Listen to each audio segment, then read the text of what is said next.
The Genuine Article.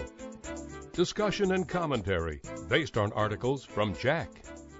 Hi, I'm Tony DeMaria, the editor of JACC, and I'm here with another issue of the Genuine Article. Now, one of the difficult things that physicians do on a daily basis is to balance risk and benefit. And I think this is often an underappreciated skill. And one of the areas where this comes into play is dealt with in a manuscript we have in press, and that's how one uses clopidogrel in patients with acute coronary syndromes. The specific questions that physicians have to deal with is knowing that clopidogrel is of benefit to patients with ACS, but that those patients who go on to surgery may have a detrimental effect in terms of bleeding. Number one, how should I use clopidogrel in ACS patients? And number two, how should this influence my decision about whether to operate and the timing of operation? And there are some data in this regard. We do have clear data that clopidogrel is beneficial to patients with ACS, and in fact, it's a Class 1 recommendation in the guidelines. We also know that about 10 to 15% of ACS patients will go off to surgery, to bypass surgery, and that those patients who receive clopidogrel within 5 days probably have some increased risk of bleeding and reoperation. So the question comes down, if an ACS patient is admitted, and of course I'm not sure whether they will be in that group that goes off to surgery, should I give the drug early on? And if I have, should I then always delay surgery? Now, to answer this question, there is a study by Dr. Berger et al. That's in press where they did a multi-center analysis of approximately 600 patients going to bypass surgery. Let me take that back. They did a multi-center analysis of approximately 600 ACS patients who underwent coronary artery bypass surgery, and about half of them had received clopidogrel and the other half had not.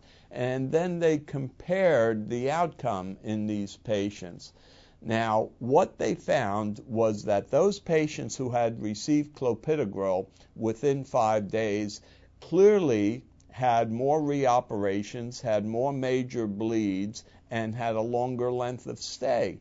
But interestingly enough, the differences were not huge. For instance, in terms of reoperation, the differences were 6% in the clopidogrel group versus 2% in the controls. In terms of bleeding, 35% versus 26%. And in terms of length of stay, about 1 additional day for the clopidogrel group.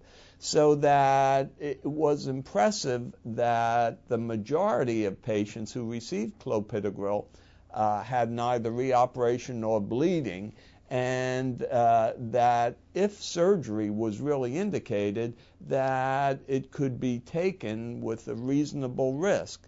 So the other important bit of information that came from this study was that whatever incremental risk existed with clopidogrel was related to timing. And so day 5 was worse than day 4, was worse than day 3, and by the time one got to day 2 or 1, that in fact the risk had diminished significantly.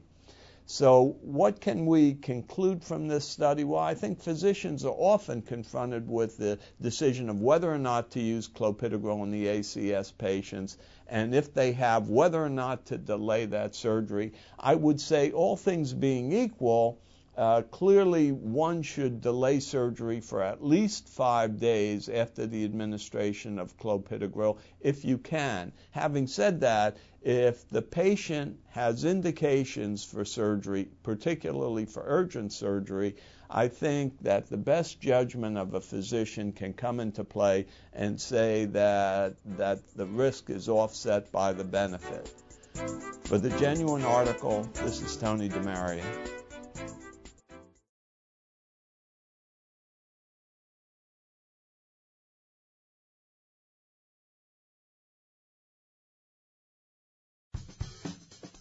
Have a question or comment about a CVN story? Send us an email at cvnfeedback@acc.org.